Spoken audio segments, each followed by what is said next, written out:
I'm a 33-year-old guy living in a small town in the Midwest, and for the sake of this story, you can call me Mark.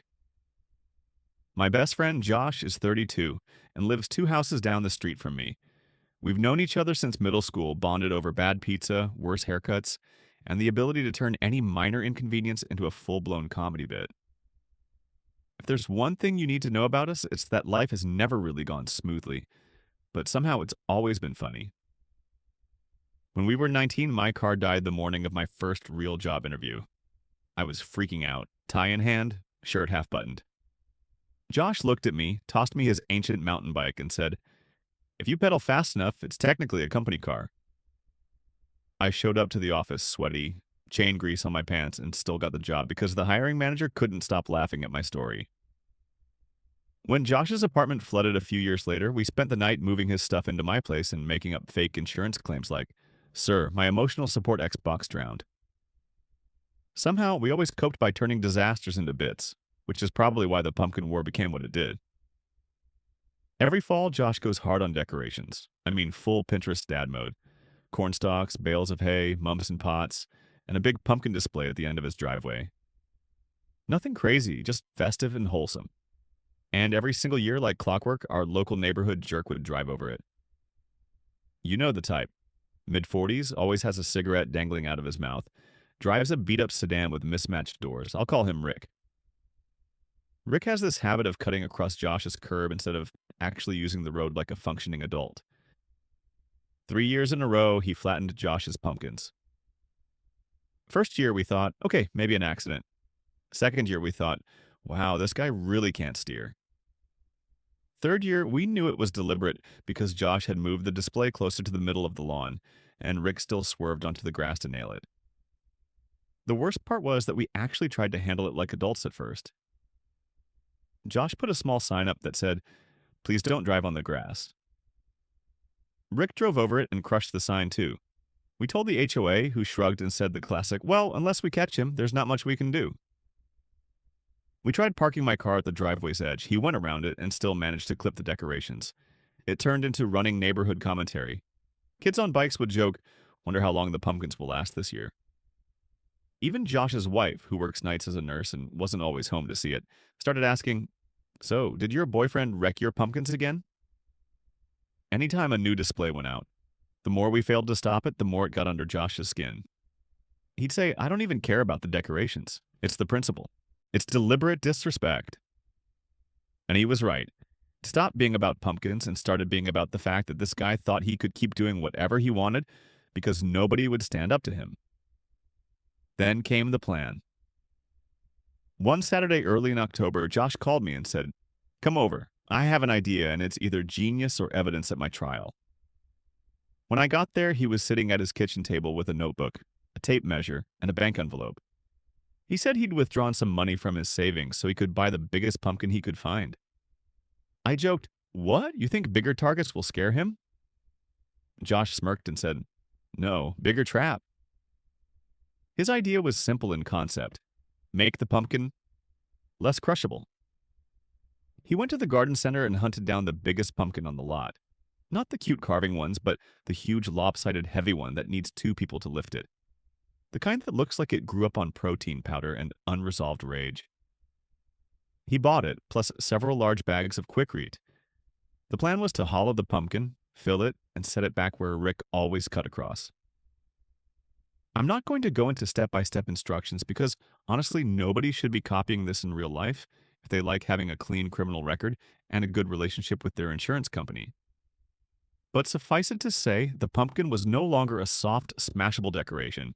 It was a very solid, very heavy, very immovable object, disguised as seasonal joy, sitting fully on Josh's property right where Rick's tires always rolled over the lawn. We made a whole event out of it.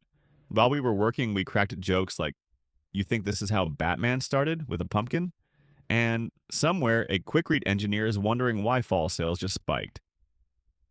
When we were done, we placed this monster pumpkin at the end of the driveway, surrounded it with some regular pumpkins, mums, and hay bales so it looked harmless and cute.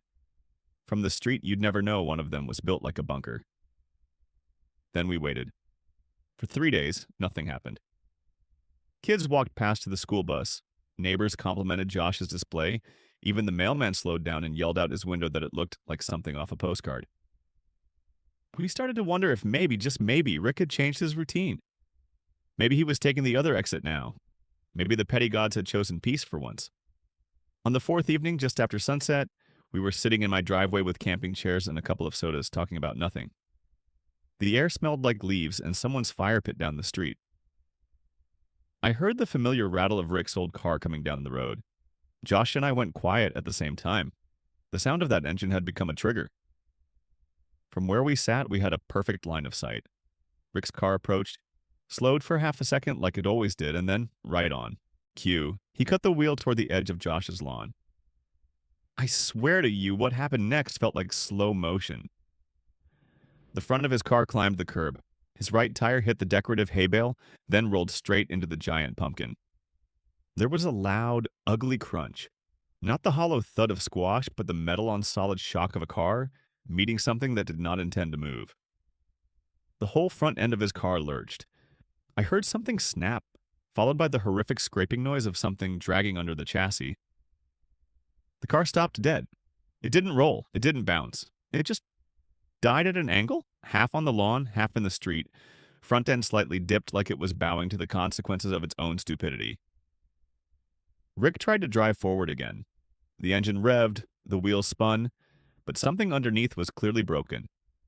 When he tried reversing, the car made a grinding noise that made my spine hurt.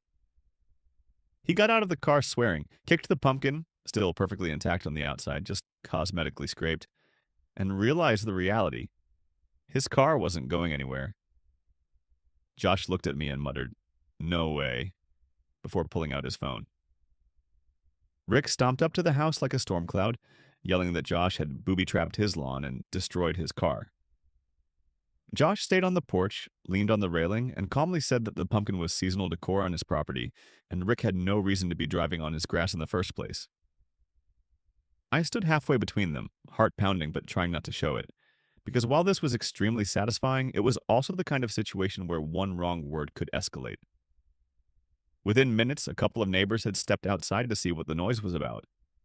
You could see the recognition on their faces as they realized who was stuck and where. One neighbor muttered quietly, "Guess he finally hit something back," and I had to bite my tongue not to laugh. Rick threatened to call the cops.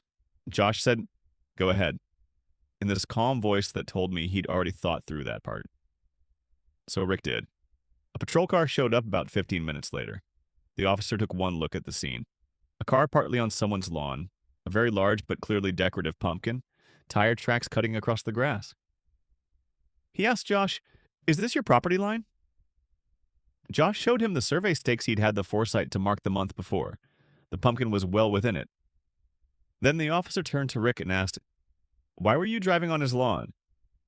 Rick tried to spin it and said, "He put this here on purpose to wreck my car." The officer raised an eyebrow and said, "You're admitting you drove off the public roadway onto his lawn?" Rick stumbled, then tried to say he did it all the time to avoid the pothole, and that everybody does it. The officer glanced at the actual road, which was perfectly drivable, then around at all the neighbors now shamelessly watching from their porches. You could see his patience evaporate. In the end, the officer told Rick it looked like a civil matter. Josh wasn't obligated to make his decorations car-friendly, especially not on his own property. The officer actually advised Rick to contact his insurance company and maybe a tow service.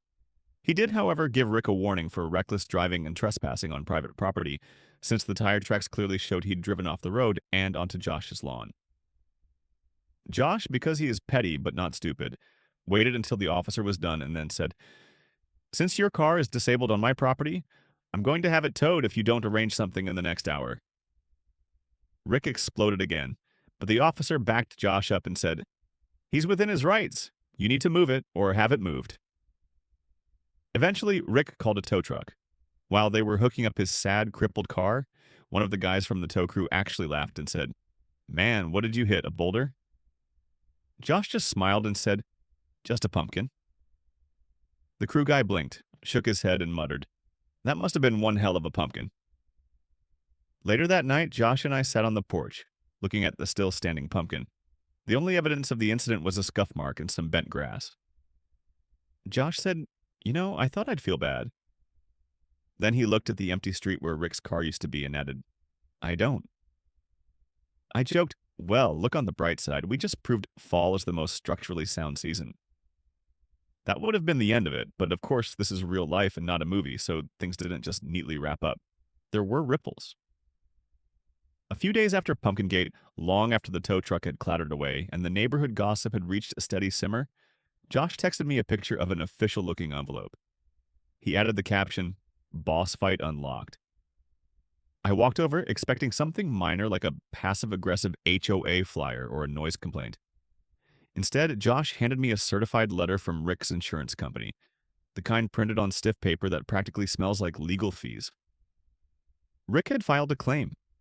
According to the letter, he'd reported that Josh knowingly created an unsafe obstruction designed to damage motor vehicles, and the company was reviewing potential liability. The phrasing implied that Josh had built some kind of medieval siege trap instead of a festive fall display. I looked at Josh and he muttered that the pumpkin was more HOA approved than Rick's driving habits had ever been. So we sat at his kitchen table, same seats as the night of the plan, but instead of pumpkin guts and cement dust, we had paperwork. Lots of paperwork. Josh had folders, plural, receipts from the garden center, before and after photos, time-stamped videos on his phone showing the display, the lawn, and the property markers, even a screenshot from the neighborhood Facebook page where half the block complained about Rick turning the street into his personal demolition derby. Josh drafted a response like he was preparing to present evidence to the Supreme Court. He explained that the pumpkin was decorative, fully inside his property line, not disguised as a road, not placed to lure cars into a trap, not obstructing public right-of-way. Just a pumpkin. A dense, concrete-filled pumpkin. Sure, but still a pumpkin, sitting peacefully where a pumpkin is allowed to exist. He requested that they pull neighborhood camera footage if needed, and referenced city property maps. It was the most polite, "This is not my problem" letter I'd ever read. 3 weeks later, Rick got his first taste of truth in writing. The insurance company sent a second letter, fully denying his claim. They stated that because the vehicle had been off-road on private property, the damage was entirely his fault. Josh read the letter aloud with the casual serenity of a monk, then forwarded me a picture of Rick retrieving his mail with the energy of a man discovering his own villain origin story. But the universe wasn't done. A week after the insurance decision, every mailbox on the street got a notice from the HOA announcing a special meeting regarding seasonal decorations and roadway safety. Translation: Rick complained to the one group of people bored enough to consider legislating pumpkins. Josh and I attended out of pure curiosity. We sat in worn folding chairs under fluorescent lights that made everyone look like expressionless ghosts. Rick came in wearing determination like cologne. He launched into an argument that heavy objects near driveways were hazards and should be regulated. He claimed pumpkins should be weight limited, like livestock or fireworks. Josh sat still, hands folded, looking like a man watching nature documentaries. Peaceful, observant, waiting for the crocodile to strike. The HOA president asked one question. Why were you driving on the grass? Rick responded that he'd always driven that way to avoid a non-existent pothole and that everyone knows the corner's tight. That sentence cracked the room open. One neighbor said she'd nearly been clipped by him last spring. Another said his kid had jumped off his bike when Rick sped past too close. Someone else mentioned the time music blasted from his house at 2 a.m. and shook car alarms awake. Years of irritation poured out like soda shaken by the hand of karma. Suddenly, the pumpkin wasn't the topic. The behavior was. By the time the rant train slowed, the HOA president rubbed his forehead like he needed divine intervention. Then he surprised us all by saying that residents have every right to put pumpkins, bales of hay, garden gnomes, inflatable turkeys, or 12 animatronic skeletons on their lawns, if they want, as long as they don't block the street. Then he added that driving onto another resident's lawn was trespassing and grounds for police involvement. Rick tried one last sputtering argument, but it didn't land.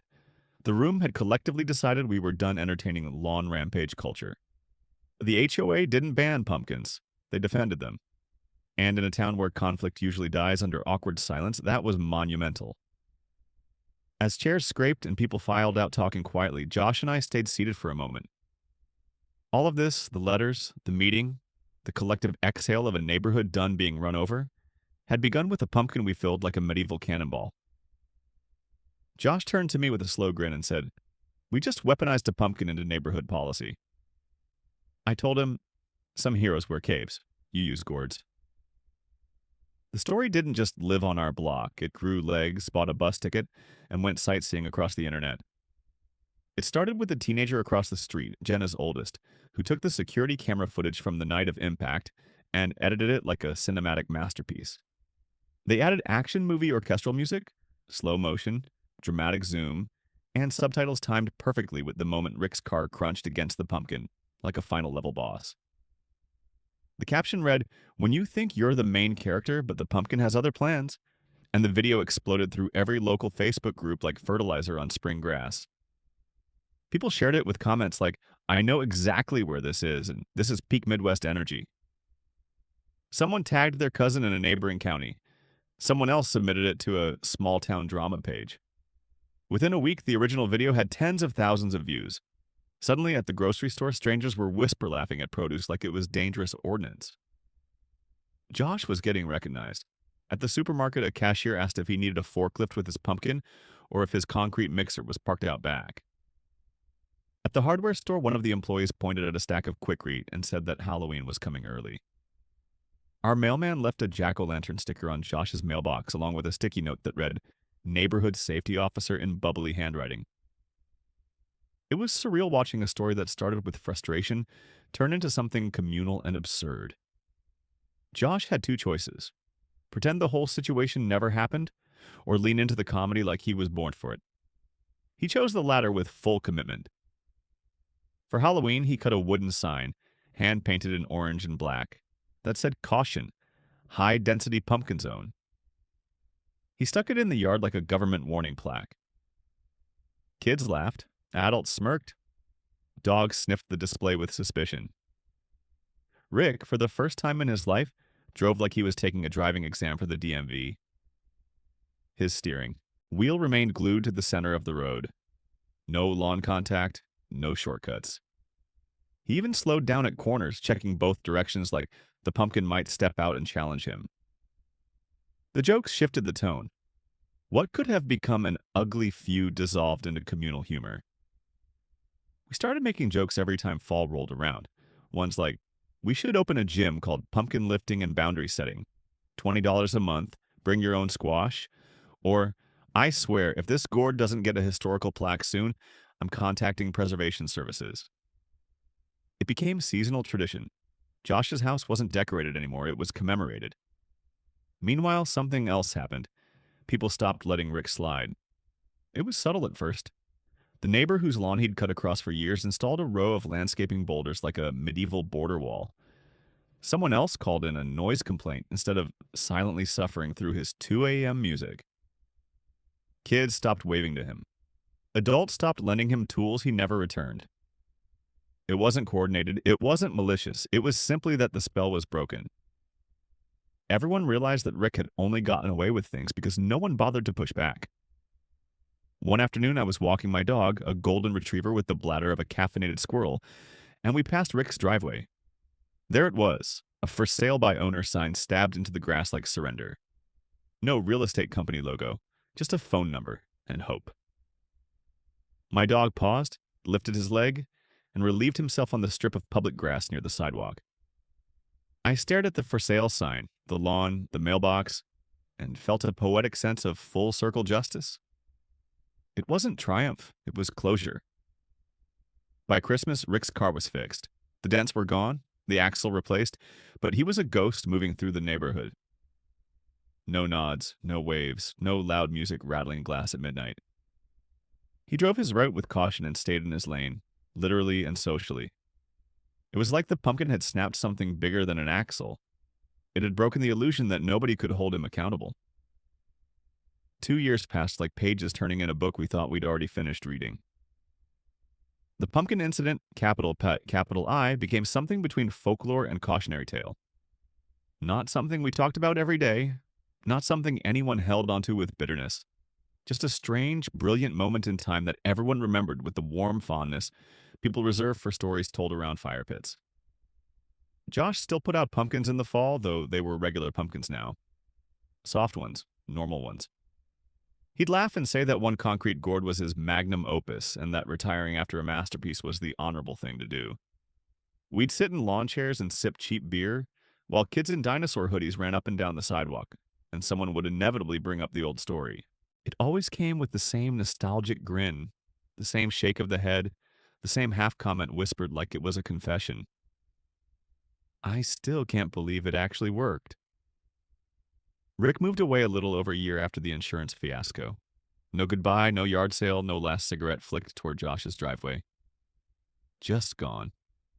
His house sat empty through a winter and a half, the siding fading and the grass slowly taking back territory like even the land wanted to reset itself. Then one bright April morning, a moving truck showed up.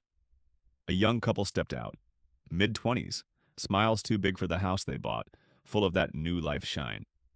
They had a golden retriever who wagged at everyone, a toddler who waved like a politician campaigning for juice boxes, and a car that turned properly like cars are supposed to. Asphalt only, no landscaping casualties. Peace settled over the neighborhood like a heavy, pleasant blanket. The jokes changed too. Not sharp ones anymore. Soft ones. Instead of, you think he'll hit it again? People would call across the street with playful reverence like the pumpkin was a patron saint of property limits. Never forget the gourd heard round the block. Someone once suggested putting a tiny plaque in Josh's yard that said, Historic Site, 202X. Josh threatened to install it if I bought it, and I genuinely considered it. Then in spring, when the trees were still stick bare and the air smelled like thawing earth, I got a Facebook message from an unfamiliar name. I ignored it for a day, thinking it was spam or someone trying to sell me essential oils shaped like eagles. Curiosity won eventually. When I opened it, I felt my stomach drop. It was from Rick's daughter. We had never met her. She must have been older, adult, living her own life, well outside our little street. She'd found me through mutual connections in town and asked if I was the guy from the pumpkin story. I hesitated, then answered honestly. She sent a long message. Not angry, not defensive, something softer. She wrote about how she grew up with Rick always being that guy, cutting corners, storming through boundaries, acting like rules were suggestions other people followed. She said the pumpkin story trickled to her through family gossip, initially making her furious because she was conditioned to feel outrage on his behalf. But then she heard the details, the warnings, the repetition, the fact that he ignored everyone until a piece of seasonal produce held him accountable. She said the sentence that stuck with me more than the crunch of metal ever did. Her dad, a man who barreled through life untouched, met a boundary he could not bully. She told me she moved out that year, got her own place, started therapy, tried to unlearn the reflex that told her no was war. She thanked me, not for being petty, not for being clever, but for showing her that consequences weren't mythical, that they existed, and sometimes they arrived wearing an orange rind. I read her message twice, hand still. Then I showed it to Josh. He stared at the screen in silence, the kind that doesn't need words because the meaning is loud enough. After a moment, he exhaled and said that we were just mad about pumpkins. And I told him sometimes petty is how big lessons sneak through. Now, when fall comes, Josh still buys a giant pumpkin. Not reinforced with concrete, not built for impact, just big enough to glow with porch light and feel like home. He lines the steps with mums. He sets out hay bales. He tells any passing neighbor who jokes about durability that this one is purely decorative, low impact, responsible citizen approved. Every October, the leaves burn red on the trees, and we sit on the porch with sodas or beers, watching kids race scooters and dogs chase wind-blown leaves. One of us eventually nudges the other, grinning, and says, "Remember the axle?" And we laugh. Not because we won, but because we lived through something absurd, tiny, and strangely meaningful. Because it stopped being about a pumpkin a long time ago. It became about a neighborhood finding its voice. About two idiots who turned frustration into one perfect act of ridiculous boundary setting. About the realization that small things, even the pettiest things, can ripple outward in ways you never expect. And every year I think about that message from Rick's daughter. I think about how one dumb joke of revenge turned into someone's turning point. I think about how a pumpkin taught someone that lines matter. The story ended long before this update, but the lesson never did. And now, when I see that fall display glowing at dusk, I don't think about concrete. I don't think about broken axles. I think about how sometimes power comes disguised as nonsense. I think about laughter. I think about boundaries. And I think about how a single pumpkin in one quiet Midwestern neighborhood ended up teaching everyone, including us, where the line really is.